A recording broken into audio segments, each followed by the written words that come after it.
Nossa aula de hoje, nós vamos fazer uma revisão de tudo que nós já estudamos sobre microeconomia neste semestre. Nós vimos vários capítulos do livro Economia Micro e Macro, o capítulo 1, o 2, o 3 e o 7. Muito importante vocês se dedicarem um tempo para a leitura desses capítulos. E nós estudamos nesses capítulos o conceito de economia, nós vimos o conceito de microeconomia, estudamos o comportamento do consumidor e do produtor. Na sequência, nós juntamos isso, estudando o mercado como um todo, e terminamos estes tópicos de microeconomia falando sobre as estruturas de mercado existentes e como que produtores e compradores interagem para a formação de preços nesses mercados. Nós vamos voltar e relembrar o que nós estudamos neste início de curso sobre microeconomia. Nós vimos o conceito de economia. É a administração de recursos escassos de forma a atender às necessidades humanas.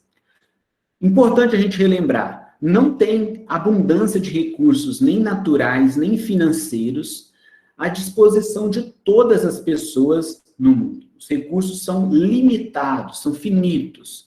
Por outro lado, o ser humano tem necessidades ilimitadas. Uma lista enorme de necessidades. A gente precisa de itens de saúde, educação, alimentação, transporte, moradia, relacionamento, segurança, lazer, diversos itens. Uma lista infinita. Porém, nós temos uma limitação de recursos. Nós não temos dinheiro, nem recursos naturais, nem tempo em abundância para a gente usar sem fim. Nossa renda é limitada, nosso tempo e, claro, os recursos naturais também são limitados. Então, deste conflito, surge uma oportunidade de a gente estudar a melhor maneira de empregar recursos que são escassos para atender o maior número de necessidades humanas. É isso que a economia vai estudar. Este é o problema econômico, necessidades ilimitadas, recursos limitados. Isso nos obriga a fazer uma escolha, é tirar o recurso de um lugar e colocar no outro. Abrir mão de consumo de alguns itens para comprar outros. Adiar consumos e abrir mão de um consumo no presente. E a gente é obrigado a fazer isso por causa da limitação de recursos.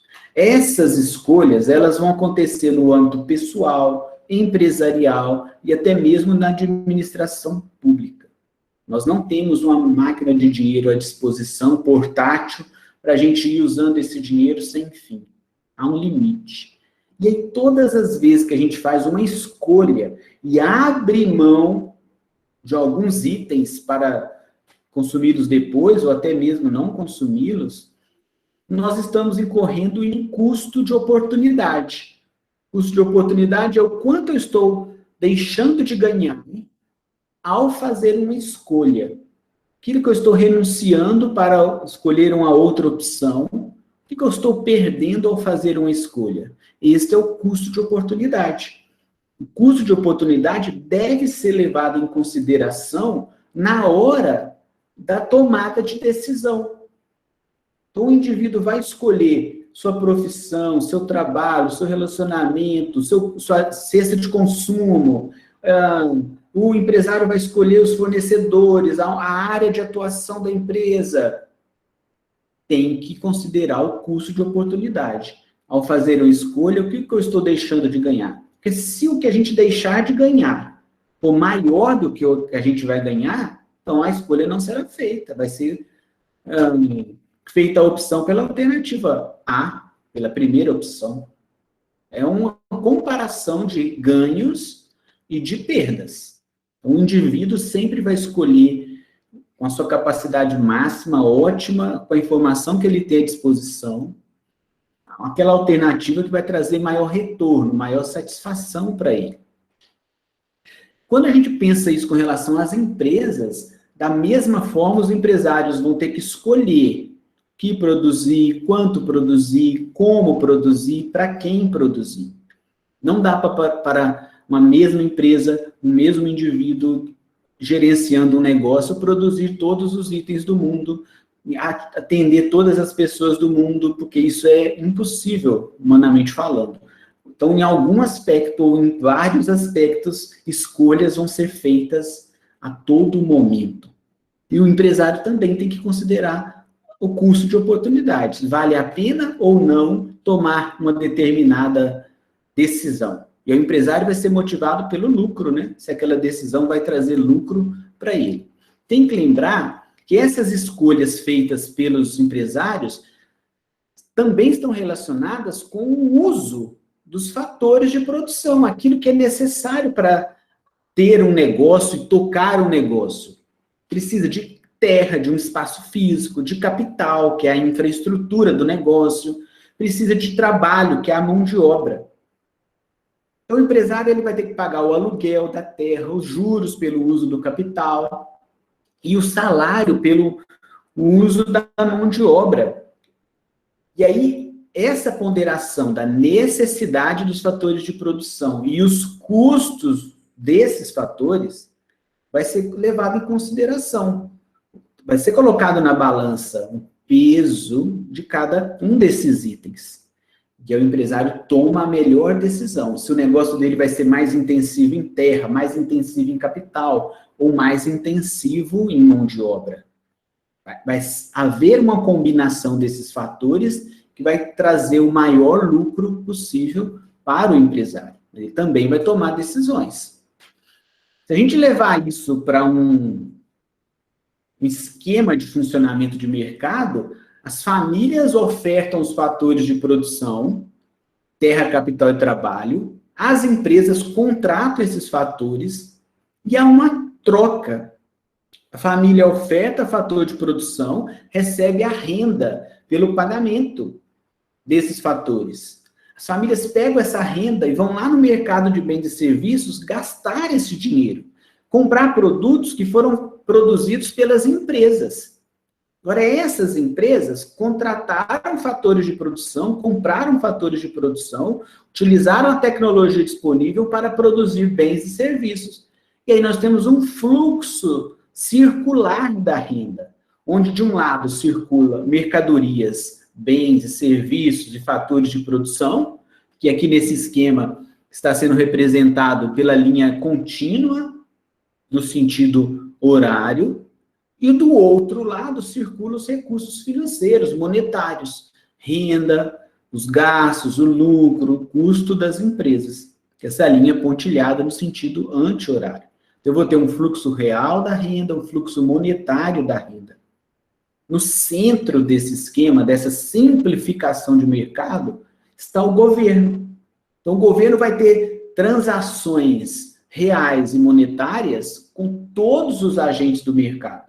Vai cobrar impostos, vai entregar serviços. Vai contratar serviços, vai pagar pelos serviços. Vai contratar fatores de produção, vai pagar pelos fatores de produção. Todos os agentes vão ter esse relacionamento com o governo. E o governo vai aproveitar essa oportunidade, arrecadar impostos de cada um desses agentes e deveria retornar em serviços e melhorias e bem-estar para a população. Então, esse é um esquema simplificado de como que funciona o mercado. Todos esses agentes estão, a todo momento, fazendo escolhas. Então, quando um trabalhador sai de casa para vender seu tempo em troca de um salário, ele está fazendo uma escolha praticamente obrigatória, porque se ele não for trabalhar, se ele não tiver o trabalho, ele não vai ter a renda. E esse é um grande problema no Brasil. Nós somos um país muito grande, uma população muito grande, com a economia patinando, com resultados muito ruins, sem a oportunidade de trabalho para muitas pessoas. Então, esse montante, essa boa grande parcela da população sem emprego, sem renda para ir no mercado comprar. As empresas não conseguem vender, não têm lucro e não contratam mais fatores de produção. E a economia entra numa crise. se a gente analisar o momento atual de uma segunda, terceira onda da pandemia, muitas empresas estão fechadas, então o governo entra neste mercado dando um auxílio emergencial, que foi maior no passado e agora um valor bem menor. Mas esse auxílio, mesmo que pequeno, contribui para as famílias terem alguma renda que vai incentivar o consumo, a prestação de serviços e o consumo de bens, e as empresas retomam essa produção para essa roda girar mais rápido, gerar mais riqueza, e o país conseguir passar pela crise. Né? Isso foi o que a gente viu lá na introdução à economia, os conceitos básicos, a importância das escolhas, o uso dos fatores de produção, relacionamento entre os agentes de mercado. Na sequência, a gente aprofundou um pouco para falar da microeconomia.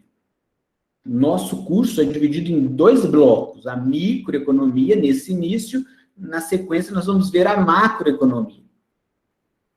E agora, na microeconomia, que nós estudamos no início, a gente focou no relacionamento entre produtores e consumidores, e é desse relacionamento que vão se formando os mercados, e a microeconomia vai estudar o comportamento de consumidores e produtores nos diversos mercados em que eles atuam.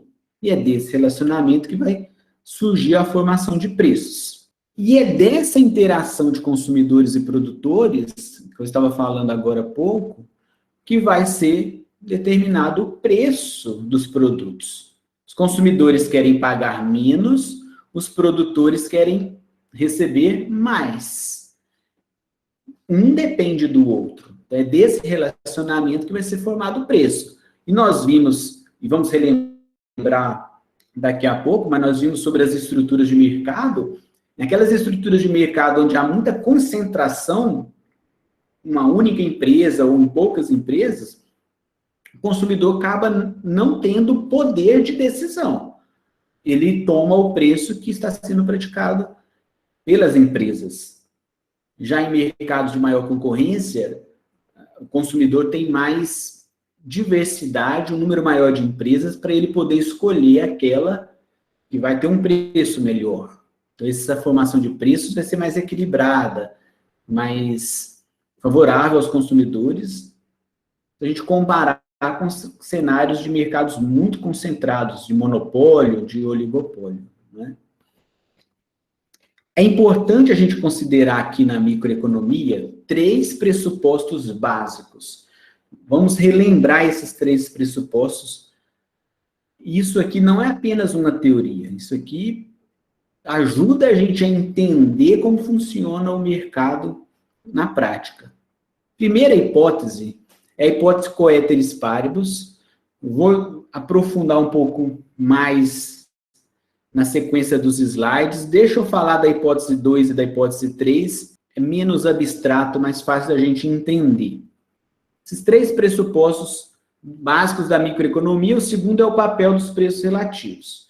Na hora da decisão de consumo, na escolha de qual produto comprar, todos os consumidores, mesmo até sem perceber, comparam preços, relacionam preços. Pode ser um consumidor, pessoa física, um indivíduo qualquer, pode ser um empresário no papel de consumidor, comprando matéria-prima, produtos para revenda, coisas para a sua empresa. Pode ser o governo também, comprando itens para sua manutenção, diversos gastos públicos.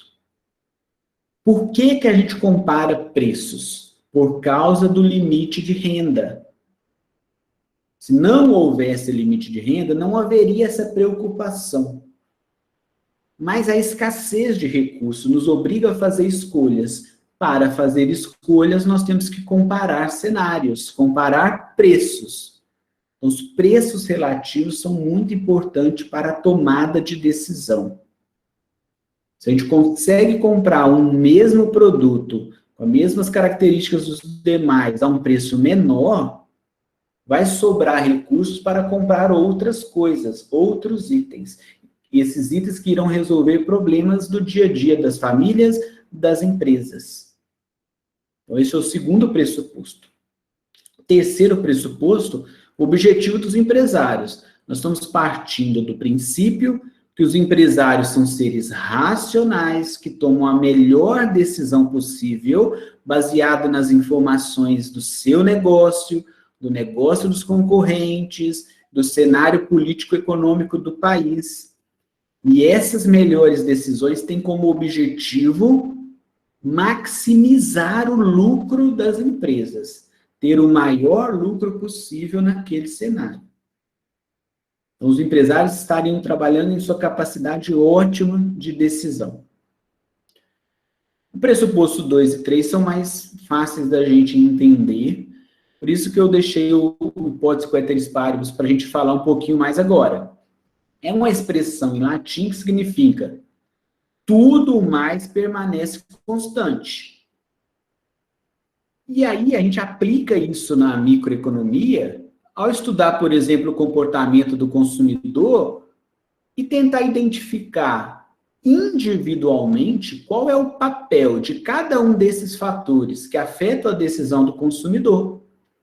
Então, se eu quero estudar a influência da variação de preço na quantidade que o consumidor vai comprar, e eu vou comparar, então, dois cenários, antes do preço sofrer a variação, com depois que o preço sofre a variação, eu tenho que supor que as demais variáveis que afetam a decisão do consumidor não vão se alterar. Eu vou comparar dois cenários iguais, somente o preço sofreria uma alteração. Isso permitiria eu identificar o efeito isolado do preço lá no consumidor. Ah, mas agora eu não quero estudar o preço, quero estudar a renda, o impacto da renda no consumidor. Mesma coisa, comparar dois cenários, fazer uma variação de renda e analisar se o consumidor está comprando mais ou menos. Isso é a hipótese coeteris paribus. Quando a gente faz os exercícios com as equações de demanda, de oferta, equilíbrio de mercado, a gente faz a simulação de uma variável de cada vez. Se o enunciado pedia lá a variação do preço, só o preço ia sofrer alteração. Se era a renda, só a renda. Se era o preço de outros produtos, somente o preço de outros produtos. E a gente tinha a resposta em termos de quantidade demandada, se era maior, se era menor. Para isso serve a hipótese coeteris paribus. Eu suponho que o cenário não sofreu alteração, exceto na variável que está sendo estudada. Okay? Então, a hipótese coeteris paribus vai verificar o efeito de variáveis isoladas, independentemente dos efeitos de outras variáveis. É o efeito isolado, no nosso exemplo ali, do preço na quantidade. A gente usou muito essa hipótese nos exercícios envolvendo as equações de demanda e de oferta. Já que a gente está falando de demanda, a quantidade demandada, ou a demanda, é a quantidade de bens e serviços que os consumidores desejam adquirir em um determinado período de tempo, de acordo com o preço deste produto. Vou relacionar preço e quantidade. Quantidade demandada, o desejo de comprar, uma sinalização, uma tendência. Se o preço fosse tanto, quantos consumidores iriam comprar? Isso é demanda. Rapidamente, de onde a gente tira o conceito de demanda, a gente vai buscar isso lá na teoria valor-utilidade. Os consumidores vão comprando mais e mais do mesmo produto, a utilidade, a satisfação vai aumentando. Só que a satisfação adicional por comprar uma unidade a mais, que a gente chama de utilidade marginal, ela é decrescente. A gente vai comprando mais e mais e mais do mesmo produto e vai se sentindo satisfeito. A quinta, a sexta, a sétima, a 10ª unidade do mesmo produto não traz o mesmo nível de satisfação do que a primeira unidade consumida. A gente vai cansando e se sente satisfeito mesmo, enjoado de consumir sempre o mesmo produto. O que levaria o consumidor a comprar mais do mesmo produto? O preço menor, o preço baixo. E a gente, então, faz a ligação da teoria valor-utilidade com a lei geral da demanda. Ela vai dizer que se tudo mais permanecer constante, se o preço do produto aumentar, a quantidade demandada desse produto vai diminuir. Se o preço do produto diminuir, a quantidade desse produto vai aumentar. Uma relação inversa entre preço e quantidade demandada. Só que não existe apenas o impacto do preço, existem outros fatores que vão afetar a demanda. A renda, por exemplo. Claro, a gente ganha mais, ganha menos, nossa cesta de consumo vai sofrer alteração. Se o indivíduo ganha um aumento na sua renda e ele consome proporcionalmente menos, mas ele aumenta o consumo dos produtos, a gente diz que é um bem normal. Aumentou a renda, aumenta o consumo, mas numa proporção menor do que o aumento da renda, bem normal.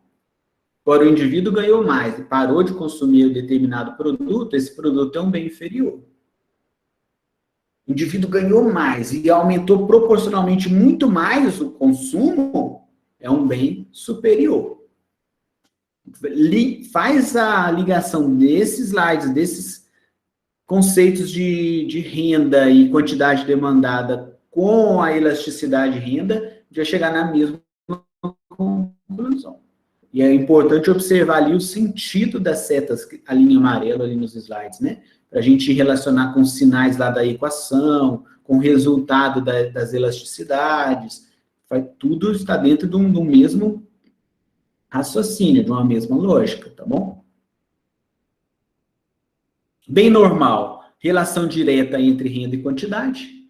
Bem inferior, relação inversa entre renda e quantidade demandada. Bem superior, relação também direta entre renda e quantidade demandada. A gente viu também ainda preço de produtos relacionados. Aí tem o caso de bens substitutos e bens complementares. Se a relação é direta entre o preço de um produto e o consumo do outro, bens substitutos. Então, a gasolina ficou mais cara, aumenta o consumo de etanol, bens substitutos. Agora, se é uma relação inversa entre as variáveis, o preço de um e o consumo do outro, bens complementares.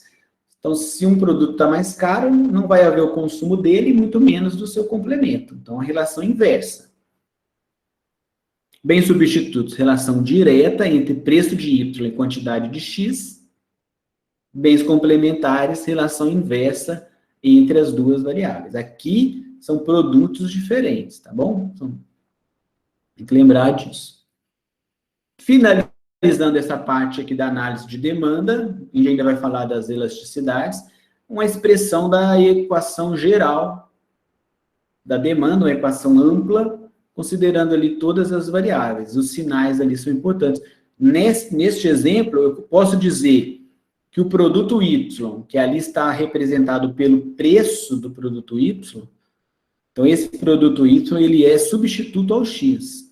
O Z é complementar ao X, e essa renda com a relação positiva lá com a quantidade demandada, indica que o bem X ele é normal ou superior. Agora, essa relação entre as variáveis, ela pode ser medida em termos de sensibilidade. O quanto que uma variável responde à variação de uma outra variável. A elasticidade mede justamente isso. O grau de relacionamento das variáveis. Quanto que uma é afetada pela outra. Aí nós vamos ter a elasticidade de preço da demanda. Sempre vai dar negativo. Por causa da relação inversa entre as variáveis. Em módulo, deu menor que 1, demanda inelástica. Os consumidores são pouco sensíveis à variação de preço.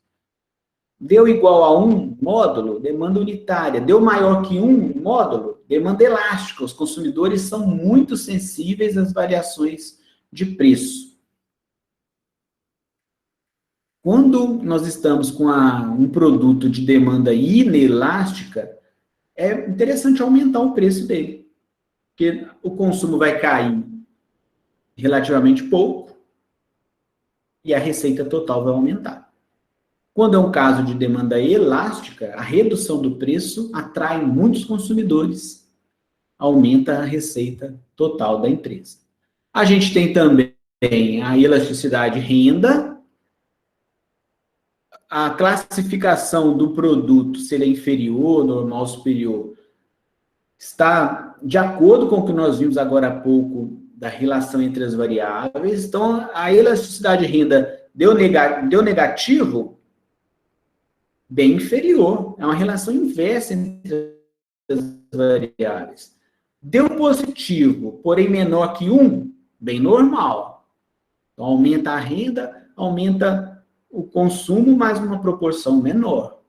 Agora, deu maior que 1, é mais que proporcional, é bem superior. A elasticidade preço cruzada deu positivo, bem substituto. Deu negativo, bem complementar. De acordo com o que a gente viu lá com a teoria. Também se encaixa exatamente com o que a gente estudou na teoria dos produtos relacionados, né? Preço de um, quantidade demandada do outro. Do outro lado do mercado estão os produtores. E eles vão pensar de maneira inversa aos consumidores, porque agora os produtores querem ofertar os produtos. Vão fazer isso também de acordo com o preço que está sendo praticado no mercado. E aqui na Lei Geral da Oferta há uma relação direta entre preço e quantidade ofertada.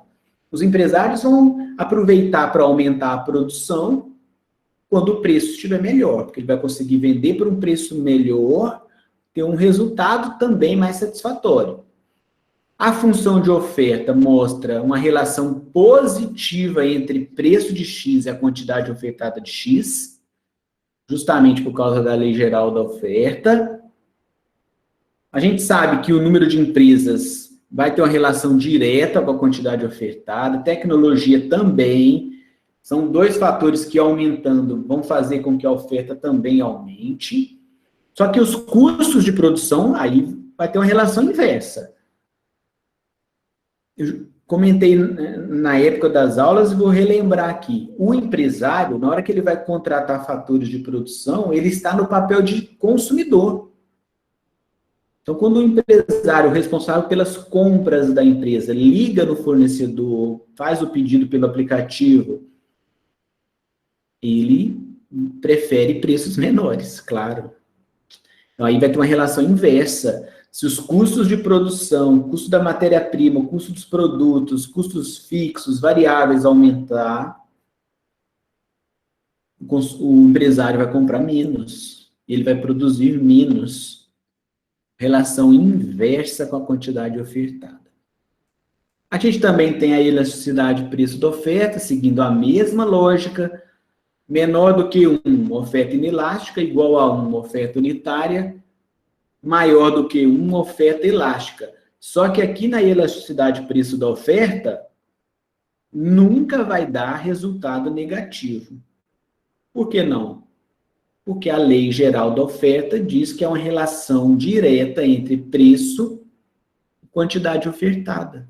As duas variáveis variam sempre no mesmo sentido. Então, imagina, negativo dividido por negativo vai dar positivo. Positivo dividido por positivo vai dar positivo. Então, a EPO sempre vai dar positivo. Falamos também do equilíbrio de mercado. Quantidade demandada vai igualar a quantidade ofertada. É exatamente isso. A gente vai igualar as quantidades e os preços vão ser os mesmos, tanto para os consumidores quanto para os produtores. Vai haver um acordo, uma combinação de preço e quantidade para os dois lados de mercado. Quantidade ofertada é igual à quantidade demandada. A gente consegue traçar o gráfico desse equilíbrio, é o ponto onde as curvas se tocam, vai ter ali um único preço e uma única quantidade para demanda e oferta. Preços maiores que o de equilíbrio vão provocar excessos de oferta, olha lá o P2, causando um excesso de oferta, porque o preço maior estimula a produção e inibe o consumo, então vai sobrar produto. Se eu pensar ali um preço 3 menor que o de equilíbrio, então vai inibir a oferta e vai estimular o consumo. Vou ter um excesso de demanda. Então, para o preço 2, o mercado só ia voltar ao equilíbrio abaixando o preço, para o preço 3 só ia voltar para o equilíbrio aumentando o preço. Quando tem mais demanda do que oferta, vai aumentar o preço, né? A última parte da matéria que nós vimos de microeconomia foi com relação às estruturas de mercado. Vou falar um pouquinho as características dessas estruturas, para na sequência a gente resolver algumas questões sobre microeconomia. A primeira estrutura que a gente viu é de concorrência perfeita. Tem muitos produtores, muitos compradores e vendedores. É um mercado onde o produto comercializado ele é homogêneo, ele é muito parecido entre os vários produtores. O mercado que mais se aproxima é o mercado de frutas, verduras e legumes. As informações com relação a preços são amplamente divulgadas pelos canais especializados da atividade agrícola, principalmente, os portais que divulgam preços, as cotações dos produtos agrícolas. Então, há uma transparência nesse mercado, há uma livre mobilidade, os produtores alternam as suas produções de acordo com as suas possibilidades e vão procurar setores com preços melhores. A demanda por esses produtos homogêneos, comuns, é totalmente elástica. Isso diz que um produtor em especial não consegue aumentar o preço do seu produto porque os compradores vão preferir os concorrentes. Imagina você numa feira livre, domingo de manhã, tem lá 5, 6 barraquinhas vendendo couve. Você não consegue pegar os pacotinhos de couve e dizer de qual fazenda que é, de qual canteiro agrícola que é. E ainda tem produtores lá que fatiam a couve e vendem na embalagem, já na sacolinha. Não dá para saber.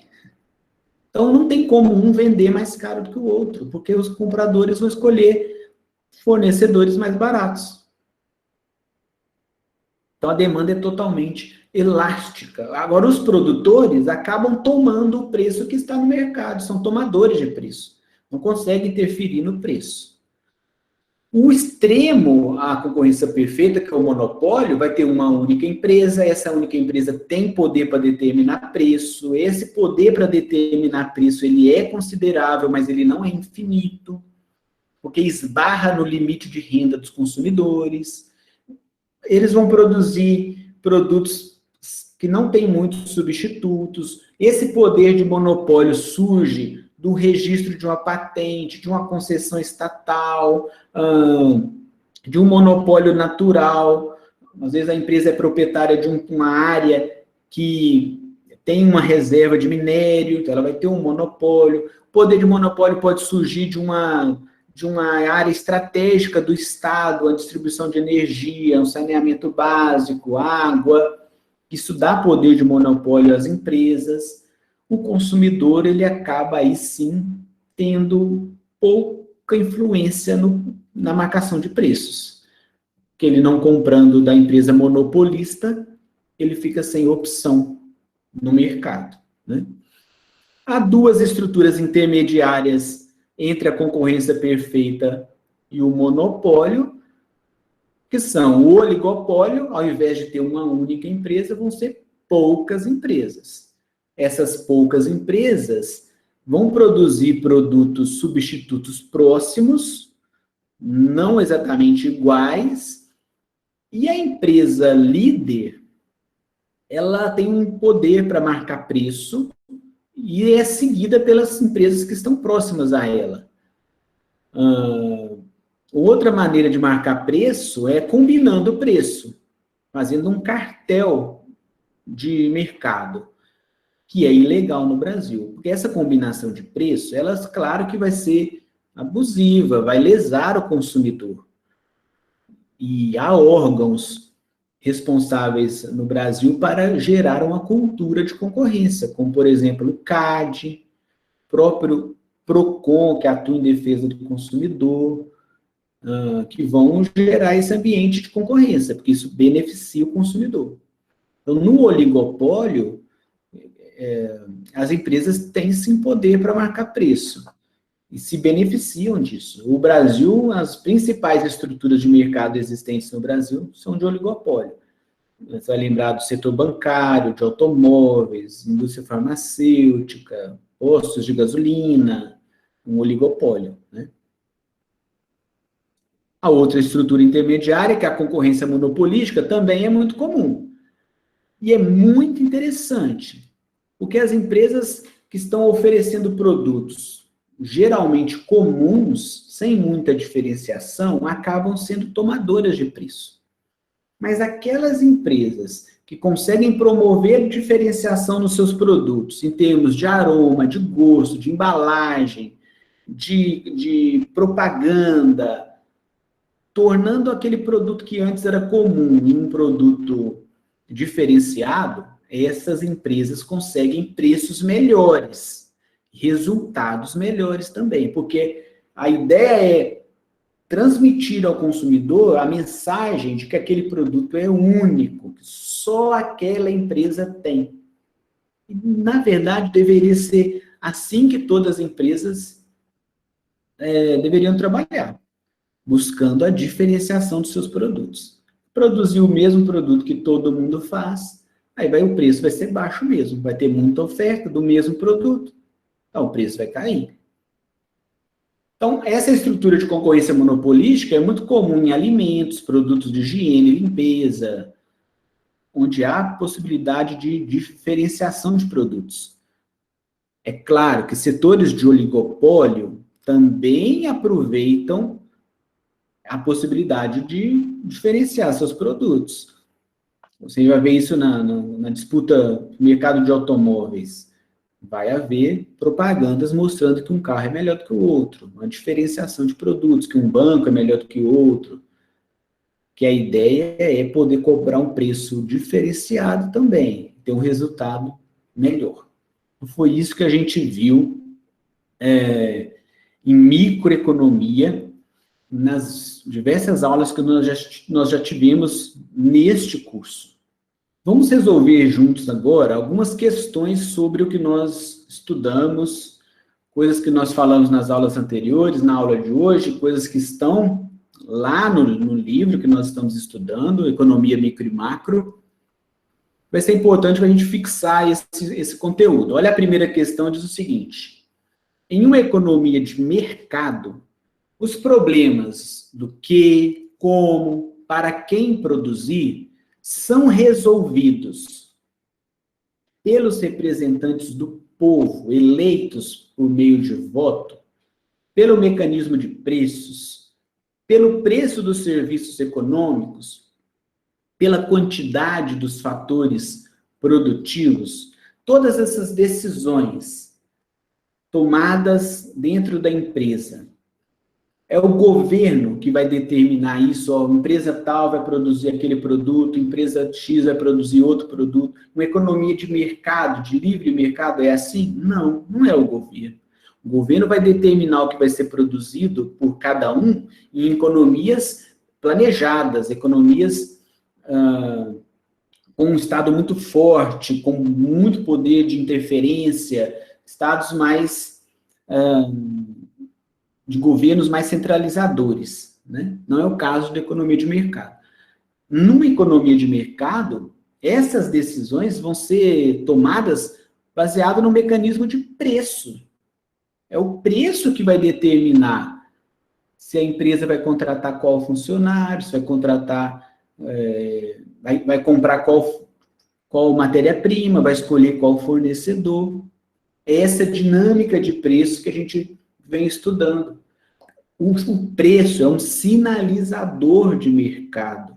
Ele vai sinalizar o que o mercado deve produzir. Aqueles setores que estão com falta de produtos vai ter um aumento de preço, é um alerta. É muito interessante isso. Esse aumento de preço é um sinalizador que precisa produzir mais. E a queda do preço é um sinalizador que precisa produzir menos. Está sobrando produto.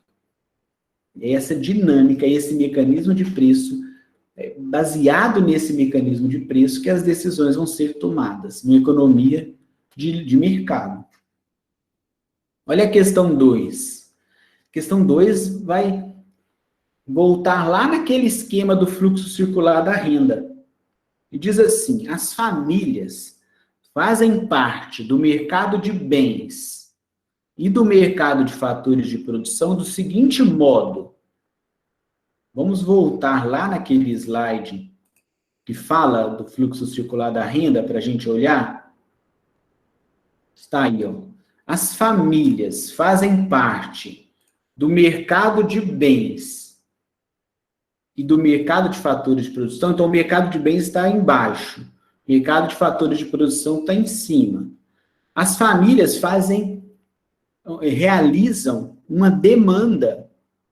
Está vendo aqui embaixo? Ó, uma demanda no mercado de bens. E realizam uma oferta no mercado de fatores. Olha lá as opções para a gente responder. As famílias fazem parte do mercado de bens, do mercado de fatores de produção do seguinte modo. Constitui a demanda em ambos os mercados? Não. Constitui a demanda no mercado de fatores? As famílias vão lá comprar fatores de produção? Não. No nosso modelo simplificado, nós determinamos que as famílias constituem a demanda no mercado de bens e a oferta no mercado de fatores. Isso de acordo com o nosso modelo simplificado. Porque alguém poderia pensar, não, lá na minha casa, somos uma família, a gente contrata fatores, a gente contrata funcionários, contrata pessoas para consertar alguma coisa em casa. É porque o mercado real, ele é muito mais complexo. Vai ter empresas contratando empresas, famílias contratando famílias. É o mercado real, complexo. Nós estamos partindo de um modelo simplificado para a gente entender essas relações. Então, as famílias vão constituir a demanda no mercado de bens e a oferta no mercado de fatores. Vamos para mais algumas questões. Essa aqui é uma questão de 2011, um concurso de economista da Embratur. Ela diz o seguinte, ó, acerca da introdução aos problemas econômicos, da escassez, escolha, de livre mercado, assinale a alternativa correta. Vamos lá, ó. Bens é a denominação usual de produtos tangíveis, resultantes das atividades primárias, secundárias e terciárias de produção. O erro dessa letra A aí é que essas atividades terciárias seriam serviços, né? Serviços, muitas vezes, são intangíveis, né? Não dá para a gente mensurar em termos de quantidade. A prestação de um serviço seria mais difícil, né? Então, bens são produtos, são mercadorias. Seria errado. Olha a letra B. As necessidades humanas são ilimitadas e os recursos produtivos existentes na natureza são escassos, ou seja, não são encontrados em grande abundância. Parece que está correto, não é? As necessidades humanas são ilimitadas e os recursos na natureza são escassos, não são encontrados em grande abundância no mercado. É a definição básica do problema econômico. Olha a letra C. Por mais desenvolvidas que sejam as sociedades, sejam elas constituídas pelos sistemas de economia de mercado, socialista ou capitalista, formulam 5 perguntas fundamentais para minimizar o problema da escassez de recursos. Ali, limitou a 5 questões fundamentais. Mas são várias questões. Uma questão, na verdade, até vai levando a outras questões para resolver os problemas da escassez. E no mercado socialista, onde quem vai determinar o que vai ser produzido é o governo, não há tanta liberdade, não há um livre espaço para escolhas. Então, aí o mecanismo de preço não importa muito, porque não há liberdade para escolhas, né? A letra D também vai relacionar a definição de serviços, que aí é um bem intangível, mas colocou ali como atividade primária, porque a primária seria a agricultura, secundária, indústria, terciário, serviços, né? E a letra E, o erro, está na cara aí, na primeira expressão, que as necessidades humanas são limitadas. É o contrário. É o que diz a letra B. As necessidades humanas são ilimitadas e os recursos produtivos escassos. Deste conflito que vai surgir o problema econômico. Tem que escolher onde empregar os recursos. As próximas questões dizem o seguinte. Olha que interessante essa questão, simples, mas que muitos erram. Olha, no ponto em que ocorre o preço de equilíbrio, as quantidades demandadas igualam-se às quantidades ofertadas, a curva de demanda é igual à curva de oferta, as quantidades procuradas igualam-se à oferta, e a procura iguala-se às quantidades ofertadas. Vou voltar lá no slide que fala do equilíbrio, para vocês verem a diferença entre essas opções aí. Olha só que interessante. A curva inteira, por exemplo, a curva D, que está decrescente, e a curva O, que está crescente, a curva D é chamada de demanda, e a curva O de oferta. Cada ponto da curva D é uma quantidade demandada. E cada ponto da curva O é uma quantidade ofertada. Então, quando a questão diz que a curva de demanda é igual à curva de oferta, é falso. Porque as curvas por inteiro são diferentes. As equações são diferentes. A curva de demanda tanto que vai ter formato decrescente, a de oferta vai ter formato crescente, sabe? As curvas são diferentes. Então, o enunciado diz o seguinte, ó, a curva de demanda é igual à de oferta? Não. A quantidade procurada ou a quantidade demandada é igual à oferta? Ele está querendo dizer aqui na letra C, cada ponto da curva de demanda é igual à curva de oferta inteira? Não. A mesma coisa a letra D.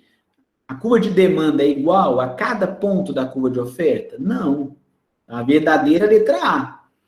A quantidade demandada é igual à quantidade ofertada no ponto de equilíbrio, que é o que o enunciado está perguntando. No ponto de equilíbrio, as curvas inteiras vão ser iguais? Não.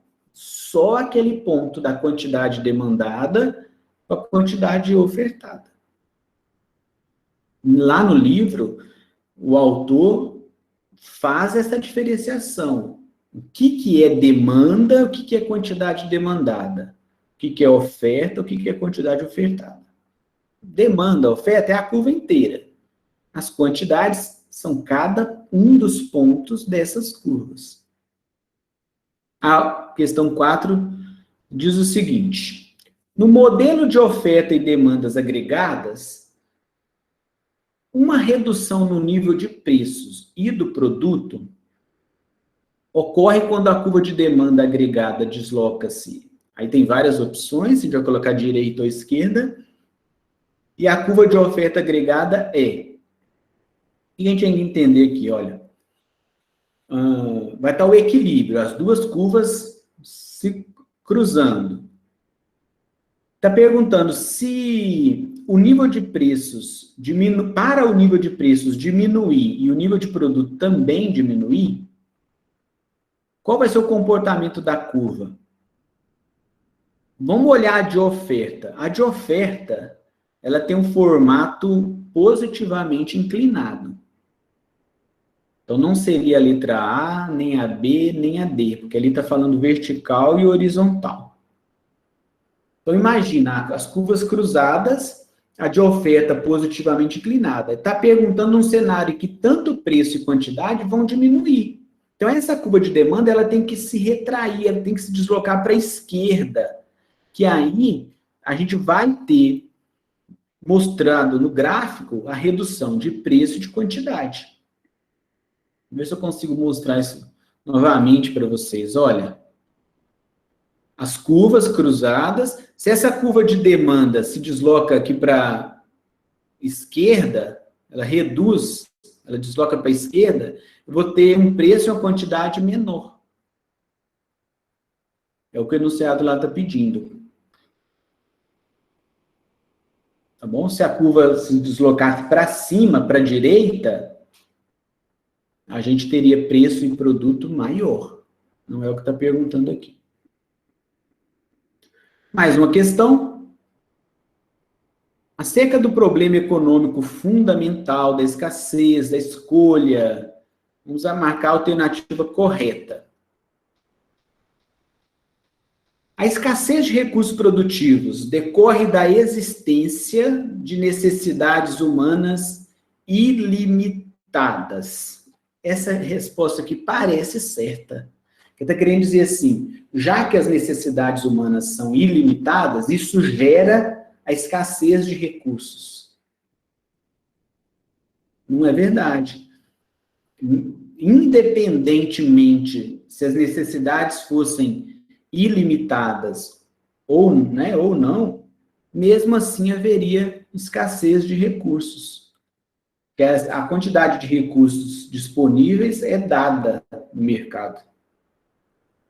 Recursos naturais, por exemplo, tempo, mesmo recursos financeiros, é uma quantidade dada.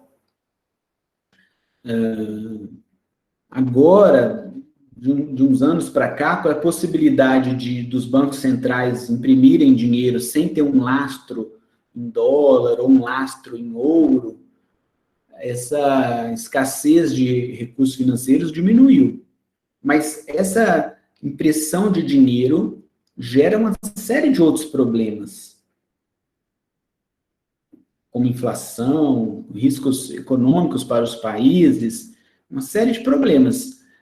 Então, a gente considera que não há uma abundância de recursos financeiros, que os bancos poderiam ir imprimindo isso sem nenhum critério, nenhum controle. Os bancos centrais até imprimem mesmo, mas vai gerar uma série de problemas.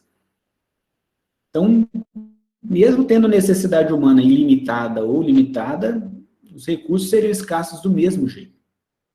Olha a letra B. Em razão da tecnologia atual, a ciência econômica conseguiu superar o problema da escassez, eliminando, consequentemente, a necessidade de escolha. É muito falso, né? Vamos pegar essa tecnologia que está sendo usada para desenvolver as vacinas contra o novo coronavírus. Tecnologia de ponta. E mesmo assim nós temos escassez de vacinas, né? Não construíram fábricas suficientes de vacina para atender toda a população mundial. Então é falsa a letra B. Pode a tecnologia se desenvolver infinitamente que vai gerar escolhas do mesmo jeito. Olha a letra C. É papel da ciência econômica auxiliar a sociedade a decidir quais bens serão produzidos e quais necessidades serão atendidas. Parece certo, né? É isso que a economia vai estudar. Como a sociedade vai decidir quais bens serão produzidos e quais necessidades serão atendidas. Essa é a opção verdadeira. É para isso que a economia foi criada, nos auxiliar a tomar decisões. Tanto que é chamada da ciência das escolhas. Né? A letra D. A letra D diz o seguinte: a escassez de bens associada a recursos produtivos limitados gera necessidades humanas ilimitadas? Não, não está relacionado. As necessidades humanas são ilimitadas pela própria natureza do ser humano, que é um eterno insatisfeito. Não é gerado pela escassez de bens. Se a gente pegar num nível maior de uma pessoa muito, muito, muito rica, em termos relativos, ela teria menos escassez de bens, mesmo assim, ela teria necessidades ilimitadas. Não seria a escassez de bens que gerou a necessidade ilimitada. Letra E. Quanto mais rica uma sociedade, maior é o seu nível de consumo. Consequentemente, nessas sociedades, o problema de escassez e de escolha tende a ser mais grave que em países pobres. Essa frase aqui parece estar certa, porque ele diz que numa sociedade mais rica, o maior vai ser o consumo. E se as pessoas estão consumindo mais, vai faltar mais produtos. Mas o problema, e ele coloca ali como ser mais grave, porque numa sociedade mais rica vai ter mais produção também. Essa maior produção vai atender esse nível de consumo maior. Então é falso, porque o que acontece é que num país mais pobre, as necessidades são muito elevadas, mas a produção é muito baixa. Então é muito mais difícil fazer escolhas. O erro da questão é esse, né? Dizer que na sociedade rica vai ter maior dificuldade de fazer escolhas. Em termos relativos, pode ser mais fácil. Né? As escolhas vão estar em qualquer nível de renda, tá? Não faz diferença em termos de ter ou não ter necessidade de escolhas. Só que algumas escolhas vão ser mais fáceis do que outras. Né? Infelizmente. Uma de gráfico, para a gente ir caminhando aqui para o encerramento. A figura abaixo mostra a demanda, que é a curva D, a oferta, que é a curva S, de maçãs, e o preço e a quantidade de equilíbrio desse mercado. P, Q ali, asterisco. Mercado de maçãs. Suponha que os consumidores considerem a pera um bem substituto da maçã. Repare que no gráfico não tem nenhuma representação do produto pera, só mercado de maçãs. Então, pera é um bem substituto da maçã, de acordo ali com os consumidores. Uma redução no preço da pera vai alterar, ali diz, uma redução no preço da pera altera o preço de equilíbrio no mercado de peras. Apenas vai alterar o preço de equilíbrio no mercado de peras. Se você imaginar ali do lado ali um gráfico do mercado de peras, uma alteração no preço da pera vai sair do equilíbrio lá do mercado de peras. Mas o erro ali está o apenas. O apenas. Não é só no mercado de peras que vai haver alteração. O preço de equilíbrio no mercado de maçãs para um valor maior que preço de equilíbrio, olha lá no gráfico, ele está falando que vai vir para um preço aqui maior do que de equilíbrio, indicando que houve uma alteração aqui no mercado de maçãs. Se o preço da pera diminuir, vai haver um aumento no consumo de peras, de uma diminuição no consumo de maçãs. São bem substitutos. Cai o preço da pera, cai o consumo de maçãs. Então, não é a letra B, não vai aumentar o preço da maçã. As pessoas estão comprando menos maçã. Não vai aumentar o preço da maçã. a quantidade de equilíbrio de mercado de maçãs para um valor maior que Q? Não, né? Eu acabei de falar. Vai comprar menos maçã. A alteração no preço da pera vai provocar uma alteração na curva de oferta de maçãs? Não. Vai provocar uma alteração levando a curva de demanda para a posição AB. Vai reduzir o consumo de maçãs. Vai deslocar essa curva para a esquerda. Vai reduzir preço e quantidade de maçãs. Porque o preço da pera alterou lá no mercado de peras. Só que pera e maçã são bem substitutos. Então, reduz o preço da pera, desloca a curva de demanda por maçãs para a esquerda, para dentro, diminuindo o consumo de maçãs. Bens substitutos. Teoria de bens substitutos. É isso que esse exercício está questionando. Próximo. Uma economia de livre mercado está baseada na propriedade privada dos meios de produção, na livre iniciativa. Ok? Acerca desse assunto, assinale a alternativa correta. Então, num livre mercado, livre iniciativa, indivíduos e firmas decidem o que, quanto, como produzir, cabendo ao governo o gerenciamento de preços, gerir o mecanismo de preços, a fim de garantir a concorrência. Essa letra A, ela parece estar muito certa, mas ela tem um erro. O que está certo nessa letra A? Indivíduos e firmas decidem como vai ser a produção. Ok. O que está certo? O governo vai garantir a concorrência. Está certo. Mas o governo não vai garantir a concorrência fazendo um gerenciamento dos preços. Não é pelo mecanismo de preço. O governo vai determinar. Os preços deveriam ser livres neste tipo de mercado livre. Então, o erro é falar que o governo vai gerenciar o mecanismo de preços. Errado. Olha o B. O planejamento central do que, quanto e como produzir, realizado exclusivamente pela iniciativa privada, sem a participação do governo. Aí seria o outro extremo, é dizer que o governo não interfere em nada no mercado. A gente viu que interfere. O governo está lá na estrutura, no nosso modelo de fluxo circular da renda. O governo vai ter empresas também. Então, o governo, ele sinaliza para o mercado também, através das suas empresas estatais, através dos financiamentos públicos, concessão de crédito. Então, o governo não foi excluído desse mercado, como a letra B diz.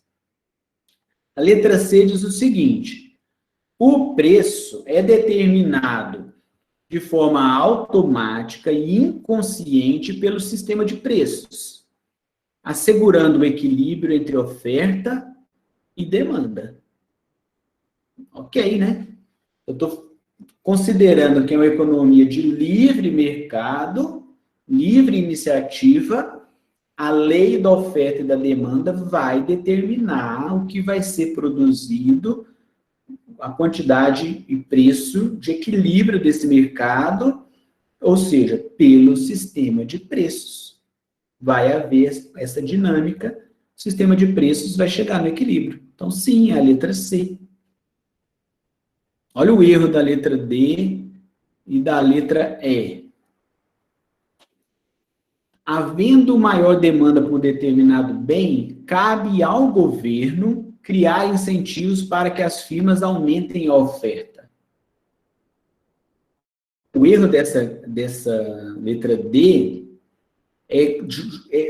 a maioria dos erros de questões de múltipla escolha está relacionado a essa exclusividade. Cabe ao governo, não é só ao governo.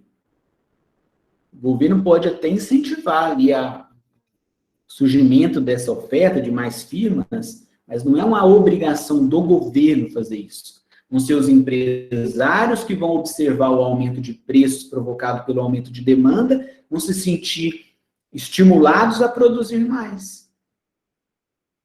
O governo pode até facilitar o aumento dessa produção, mas é o sistema de preços que vai ligar o alerta sugerindo o aumento da produção. E o erro da letra E diz assim, ó, todos os bens e serviços demandados pela população, inclusive para o atendimento das necessidades coletivas, devem ser providos pela iniciativa privada, cabendo ao governo apenas estabelecer as regras para garantir a livre concorrência. Todos os bens, novamente a questão da exclusividade. Todos os bens, em alguns setores isso não é possível.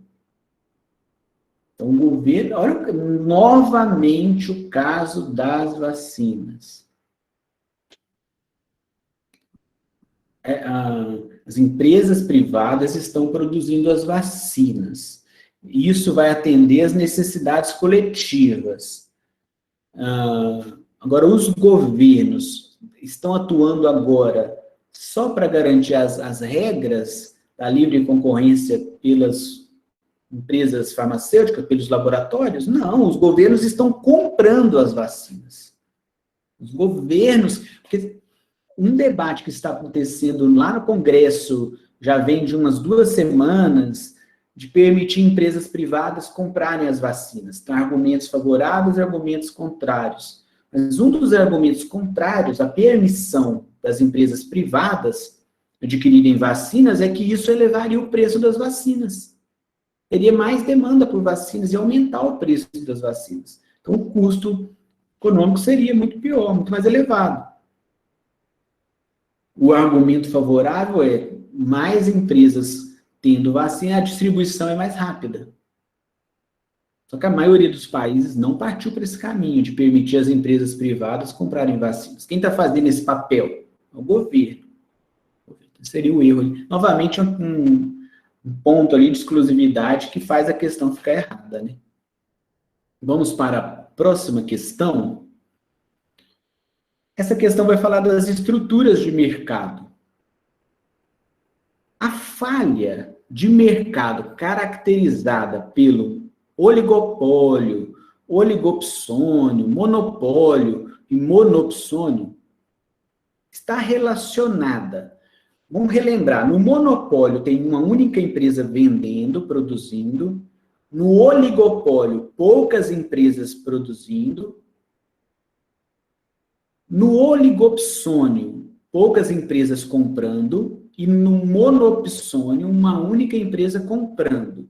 Então, essas empresas, elas têm a favor delas um poder de mercado que permite elas levarem vantagem nesse mercado no embate com o lado oposto. Porque a empresa que tem poder de mercado na venda, ela coloca um preço maior. Quem perde? Quem está comprando, o consumidor. A empresa que tem o poder de mercado na compra, no oligopsônio e no monopsônio, ela tem poder de mercado para colocar o preço mais baixo, porque é ela que vai comprar.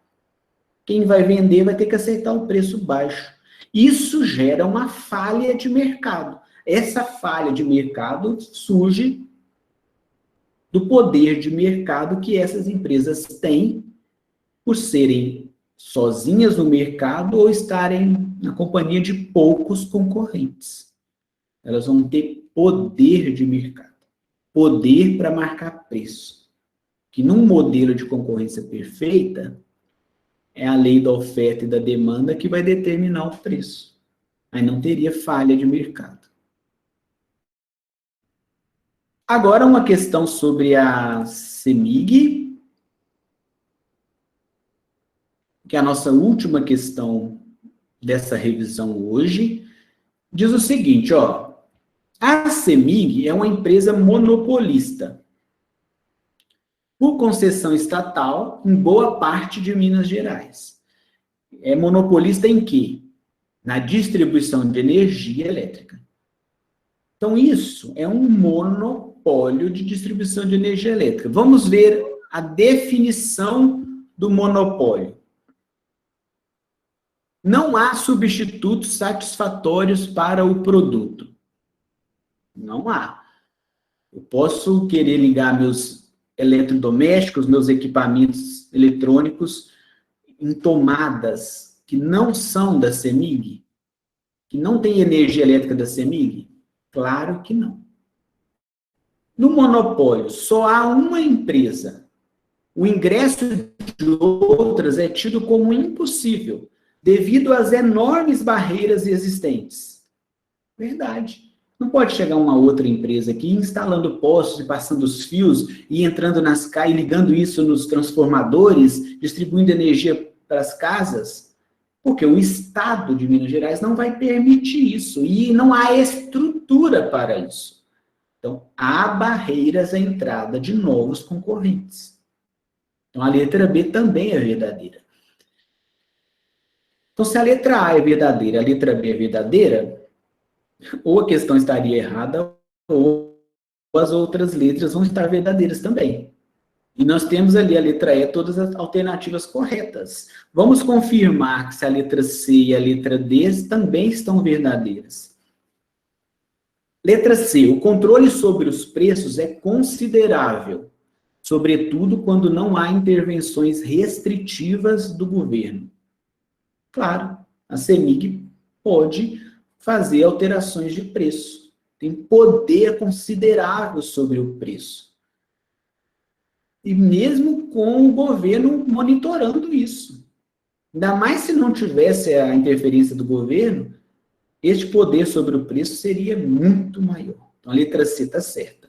Letra D. Quando a empresa recorre à publicidade, e eu acho essa questão muito interessante, olha só. Então, quando a empresa recorre à publicidade, geralmente é muito mais para a finalidade institucional do que para a competição.